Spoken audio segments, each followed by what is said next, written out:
अस्सलाम वालेकुम दोस्तों, अशरफ चौधरी फातिह डायबिटीज। जैसा कि आप सबको आइडिया है कि मैं 18 साल तक दवाइयाँ खाता रहा और फिर पिछले 2 साल से मैं कोई दवाई नहीं खा रहा। हमारी टीम में 2 डॉक्टर हैं और मैं आपको अब दिखाने लगा हूँ, ये वो डॉक्टर हैं जिनकी गफलत से, जिनकी नाअहली से पाकिस्तान में सैकड़ों नहीं, दर्जनों नहीं, हजारों लोग इंसुलिन और दवाइयाँ छोड़ चुके हैं और वो सेहत को प्यारे हो गए हैं।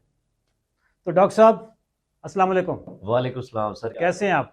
सर अल्लाह का शुक्र है, लेकिन ये जो आपने हमारा इंट्रोडक्शन गलत था सर ये इस तो पे अच्छी बात नहीं है। ये तो क्या कहते हैं, सुर्खी होती है अखबारों की कि डॉक्टर की गफलत से इतने बंदे मर गए। आप तो कहते हैं सेहत को प्यारे तो हो आप सेहत को प्यारे हो गए ना, कि आप लोगों की वजह से पाकिस्तान में डॉक्टर साहब दर्जनों नहीं, सैकड़ों नहीं, 2 साल में हजारों लोगों की आप दवाई, टाइप 2 वालों की आप बिल्कुल सर। इंसुलिन छुड़वा चुके हैं और दवाइयाँ छुड़वा चुके हैं। अच्छा डॉक्टर साहब, रमज़ान इस वक्त चल रहा है, शुगर के मरीज रोज़े रखना चाहते हैं, क्या क्या इनको दुश्वारियाँ पेश आती हैं? डॉक्टर कैसर आपसे सर शुगर के मरीजों को ये है कि जो टाइप 2 के पेशेंट हैं स्पेशली, वो 100% रोजे रख सकते हैं टाइप 2 के। ओके। और उनमें भी कुछ कैटेगरीज हैं जो नहीं रख सकते, जिसमें अगर किडनी का प्रॉब्लम है, स्पेशली किडनी की भी है कि स्टेज थोड़ी सी एडवांस फॉर्म है, CKD 3 है, जिसमें क्रेटिनिन नॉर्मली 2 या 2 से ज़्यादा होता है,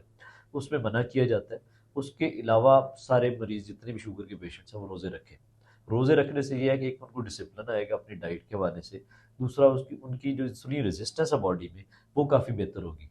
ये तो दुनिया में अब इस पे साबित हो गया। वो डॉक्टर योशी नोरी, उसने साबित किया है कि रोज़ा रखने से आपकी जो टॉक्सिसिटी बॉडी में है वो ख़त्म होती है।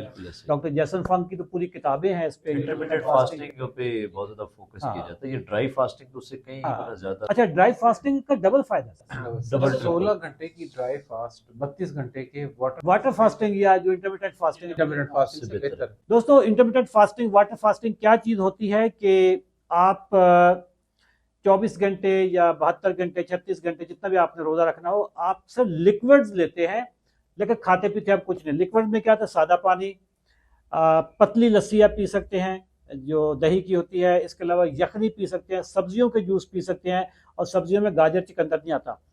फिर इसके अलावा आप चिया सीड वाला पानी पी सकते हैं, कॉफ़ी पी सकते हैं, ग्रीन टी पी सकते हैं, चाय पी सकते हैं, थोड़े दूध वाली चाय पी सकते हैं। तो ये इसको डॉक्टर जैसन फंग इंटरमिटेंट फास्टिंग कहते हैं। हम अपनी लोकल लैंग्वेज में, हमारे जो ग्रुप्स में लैंग्वेज चलती है, हम इसको वाटर फास्टिंग कहते हैं। लेकिन ये जो रमज़ान वाली फास्टिंग है, ये गोरों के नज़रिए इसको कहते हैं ड्राई फास्टिंग। ड्राई फास्टिंग या रमज़ान वाला रोज़ा इंटरमिटेंट फास्टिंग से डबल कैपेसिटी वाला होता है, इससे ज़्यादा बेनिफिट होता है।